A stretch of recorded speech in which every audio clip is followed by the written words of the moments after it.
Siinä on sitten koulu. No siinä on koulu. Oho, vaihe päällä. Siellä tuli 8 vuotta pyörittyä. Kyllähän siellä istuttiin ahkerasti. Kansakoulun jälkeen tänne oli vielä pääsykokeet oppikoulu. Oli joo. Ja sit jännitti, kun meni lista, oli tuossa ovessa, että onko päässyt vai ei. Joo. Mäkin tein jotain treenejä sinne. Ihan huonosti meni äitille huolessa, että Joo. maako päästä. Selvitti ihan siitäkin Niin. sitten.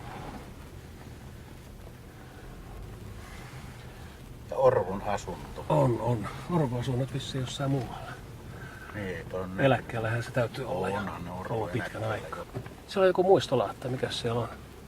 Onko siellä tätä Samsa Kuparikille tätä koulua? Joo, no siinä voi olla ehkä, että Se on nyt lukasta. Tässä. En minä oikein näe sitä. en minäkään näe, että se on. Tässä rakennuksessa toimi Myllykosken yhteiskoulu vuosina. Nyt kun ei näe ihan. Täytyy joskus tarkistaa. Joo.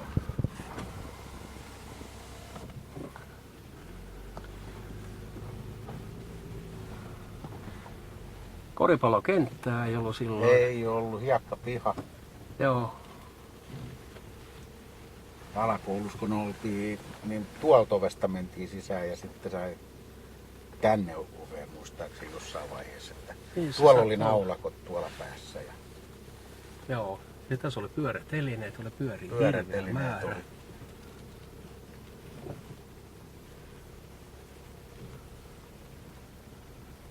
Sitten tuossa Siivessä, niin siellähän oli nämä erikoisluokat. Siellä oli Kotitalousluokka Se oli tuossa toisessa. Joo, toisessa toisessa kerroksessa. ja musiikkiluokka oli ylhäällä. Joo, siellä Irma opetti vähän. Joo. Ja alhaalla oli veistoluokka. Joo. Sieltä tuli tää mikä se ateenalaisten laulu tutuksi. Voisiko ne kajauttaa vieläkin. Haimin Hannu kyllä pisti ton Eliot Nessisen, minkä Juha Vainio silloin esitti, niin ei siitä oikein sano hyviä arvosanoja. Vaikka pirun komea esitys oli.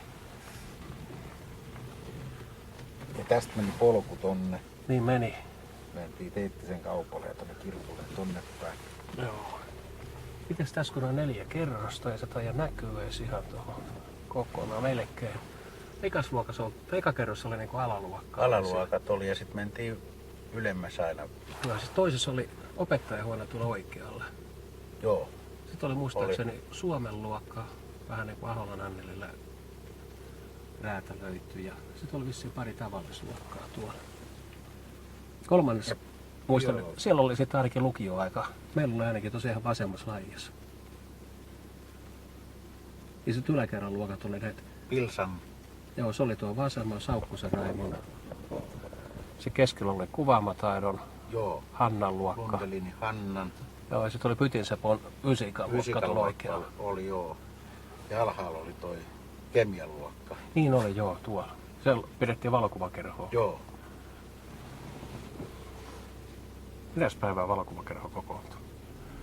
Enpä muista ja näytettiin me siellä elokuviikin. Niin näytettiin, tehtiin ihan bisnestäkin. Nee. Ja Manalaksi sanottiin kemian luokkaa. Joo. Tuossa oli opettaja asuntalla, mutta näyttää olevan nuokkari nykyään. Ei opettajakaan vissiin viitti asua noin lähellä koululla. Ei enää. Kyllähän se silloin asui ainakin Koskisen Maija ja Virtasen Reijo. Virtasen Reijo, silloin tuli käytyä Penalla. Joo. Ja sitten ainakin se yksi, mikä täällä oli matikas silloin se 1 vuoden. Se oli nopea käynti, mutta se asui tossa. Ja sitten se uskonnon opettaja, mikä... Missä Koskis Maija? Ei kun tää mikä Ai niin, heitti niin. huikkaa. No, No, mikä? Samuli. Samuli Kurkaa. Juu, hirveän mukava kaveri. Joo. Oli kova kankkunen, niin pyörit. Joo, taisi olla meidän tunti vielä. Sanoi, että sokerithan sillä heitti. Saattoi olla. Ja entinen nuorisotalo, elokuvateatteri. Niin, ja se työväentalohan. Se Työväentalo, oli alun alkoja niin. 26 muistaakseni, Niin. 1900. Joo. Kohta rupeaa olemaan 2026. Niin. Mutta tää ei ole nuorisotalo enää. Ei. Se Se on teatteri. Ihan pelkästään teatterin käytössä. Joo. Joo, se on aika komeat tilat kuitenkin, kun se on hyvä juttu tietysti. Kuinka usein niillä on näytäntöjä? No on niillä talvisia ja Joo, hyvä. kyllä niillä on homma pyörii. Se on ihan hyvän näköinen rakennus. Pistetty kuntoon. On. Onko tossa tuo Valaton muistomerkki? On joo. Se on hyvä, että Valato on saanut hyvän muistomerkin. Kävit se silloin, kun tässä on nuorisotalo? Kävin. Ja muuten tuo kirkollakin verytti pitää sit Olokkolon Joo. kompia vähän kilpailijaa, mutta Kompi oli joo siellä. mä vissiin muutama kerran Kyllä kävin siellä tuli käyty sielläkin varmasti. Ei se oikein, kun täällä kävi enemmän Niin. porukkaa. Ja toiset sitä ajattelee, että siellä tulee jotain propagandaa, mutta ei siellä mitään tullut. Että Niin. ihan tavallista oleilua se oli.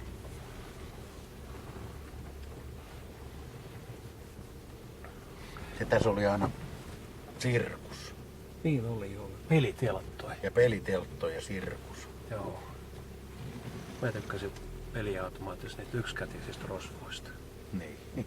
Mikäs toi härskytila on? Onko se joku varasto? Joku varastohan siinä on, mutta että ei sit ennen ollut. Ei ollut. Eikä tuot sisäänkäyntiäkään, joka on sen takana. Ei ollut. Olisiko toi niinku ruokalaa? Joo. Kato, se ruokalahan on Joo, se- niin siinä on varmasti jotain koreja ja tollasia. Että. Joo. On se paljon lyhyempi matka tuosta Viiä. Niin. Loppujen lopuksi aika hankalaa kantaa Joo. kaikkia satseja tuolta.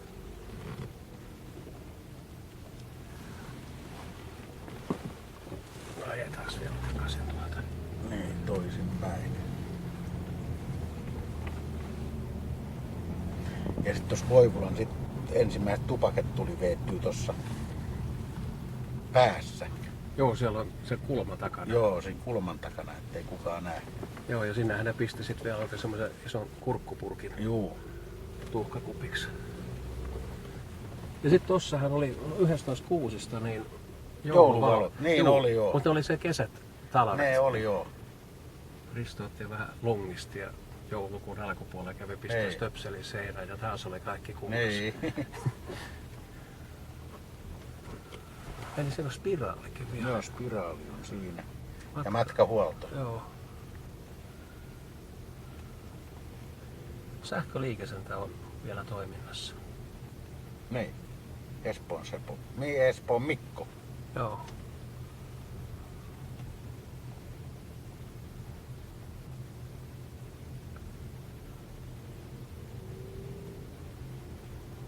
No siinä on se Teittisän kauppa. Joo. Mut mikäs se oli täällä puolella? Olisi tuolla toisella puolella joku muu liike? Siinä oli, et muista, että se oli tuossa vasemmalla se Teittisen kauppa ja tuossa oikealla oli joku muu. En muista kummin päin se oli. Mutta Semmoinen mielikuva mulla on. Ja sitten tuossa Säästöpankin talossa, joka nyt on Kemikaalio.